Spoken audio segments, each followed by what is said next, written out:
आपका सवाल था कि ज़रूरी क्यों है कि अगर एक औरत अपने शोहर के साथ तलाक हो जाता है तो उसे दूसरे से थर्ड पार्टी से शादी करना ज़रूरी क्यों है पहले शोहर से वापस करने के लिए? ये सवाल है। सवाल अभी दोहरा है, जवाब दे रहा हूं मैं। ये लोगों को गलतफहमी है कि अगर मियाँ बीवी का तलाक होता है और अगर वो फिर से शादी करना चाहते हैं, ये गलतफहमी है लोगों की कि उसको तीसरे से शादी करना फर्ज है। कुरान में साफ तौर पे लिखा हुआ है सूरह बकरा में सूरा नंबर 2 आयत नंबर 228 से लेके 242 तक तलाक के पूरा डिटेल दिए गए, किस तरीके से तलाक दिया जाता है। पहले मैंने कहा था कि आपस में समझौता होना चाहिए, नहीं होता है तो गेट एन आर्बिट्रर, एक बड़े को बुलाओ, शोहर की तरफ से बीवी की तरफ से समझौता करो। नहीं होता है तो तलाक बोलने के बाद इद्दत के 3 माह है। कुरान में लिखा है सूरह बकरा सूरा नंबर 2 आयत नंबर 228 के 3 माह, 3 महीने, 3 menstrual cycle is the period of waiting इद्दत। 3 महीने के बाद द डिवोर्स इज कंप्लीटेड। लेकिन 3 महीने के दरमियान अगर मियाँ बीवी वापस में रुजू होना चाहते तो हो सकते, तलाक नहीं होता है। लेकिन अगर 3 महीने तक रुजू नहीं होते और अलग हो जाते और 1 साल बाद उन्हें ख्याल आता है अरे हमने गलत किया, हम फिर से शादी करना चाहते, तो कुरान की आयत है सूरह बकरा सूरा नंबर 2 आयत number 232, do not prevent the women from marrying the former husband. आप औरतों को अपने पुराने शोहर से शादी करने से मत रोकिए।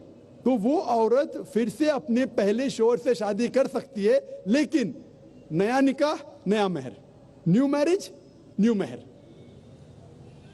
No no no, what you are saying is a misconception. I will come to it. लोग समझते हलाला की जरूरत है, हलाला जैसी कोई चीज कुरान में है नहीं, मैं उसके ऊपर आऊंगा। लेकिन फिर से शादी करने के बाद फिर से इन लोग जिंदगी बसर करते, 3-4 साल बाद फिर से कुछ नाइत्तेफाकी होती है, फिर से तलाक।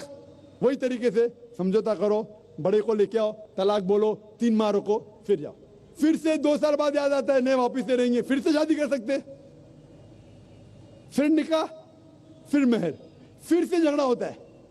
फिर तीसरी बार अगर तलाक होता है तो अल्लाह ताला फरमाते सूरह बकरा सूरा नंबर 2 आयत नंबर 230 में कहते कि तीसरी बार अगर तलाक देंगे तो फाइनल। इसके बाद आप फिर से मियाँ बीवी नहीं बन, जब तक आप थर्ड को नहीं मैरी करें। इसमें क्यों? ये शादी ब्याह गुड्डा गुड्डी का खेल थोड़ी है। बचपन में गुड्डा गुड्डी का खेल में शादी करो फिर से तलाक दो, एक दिन में 10 बार शादी कर सकते, बराबर ना? ये जिंदगी गुड्डा गुड्डी का खेल थोड़ी है। 3 महीने लगता है तलाक के लिए, इतना टाइम लगता है। प्राइवेट मीटिंग, फिर बड़े लोग से मीटिंग, फिर 3 माह, फिर जुड़ो प्यार से, एक दूसरे पे कीचड़ मत उछालो, फिर शादी करो। मैंने मेरी जिंदगी में किसको भी नहीं देखा जो सही तरीके से तीसरी बार तलाक हुआ, मैं देखा नहीं अभी तक के। 1 बार हुआ देखा होगा, 2 बार, तीसरी बार तो देखा ही नहीं मैं।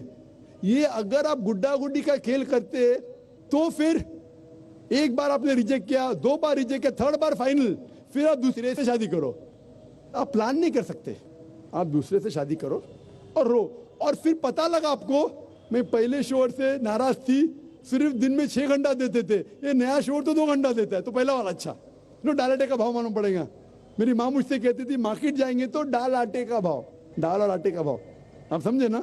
तो हो सकता है क्या, मालूम पड़ा मैं मेरे शोहर से झगड़ा करती थी, वो बीवी कहेंगी, मालूम पड़ा क्या नया शोहर तो पुराने वाले से बदतर है, आप समझ रहे ना? और फिर अगर नए वाले से डिवोर्स हुआ, सेम तरीका, आपस में समझौता, प्लानिंग नहीं। अगर प्लानिंग करेंगे कि एक रात तुम्हारे साथ सोऊंगा और फिर तलाक देना, ये हराम है, आप समझ रहे ना? ये कुछ लोग करते हैं, मैं जानता हूँ मुस्लिम माशरे में, वो हराम करते। प्लानिंग करना, तुम्हारा शोहर बनूंगा, एक रात बाद तलाक दूंगा, फिर तुम शोहर शादी करना, ये हराम है। कुछ लोग करते हैं, गलत करते, कुरान में ऐसा नहीं लिखते। तो अगर तीसरी बार तलाक के बाद या पहली तलाक के बाद भी, पहले बार तलाक दिए, दूसरे से शादी किए, फिर पता लगा सही नहीं, तो वापस जा सकते, आप समझे ना? तो ये जो है जरूरी है थर्ड पार्टी के पास जाना, अगर 3 बार सही तरीके से तलाक हो तो इस्लाम में इतनी छूट है माशाअल्लाह, और इतना सही मजहब है, it's the most practical way of life. Hope that answers the question.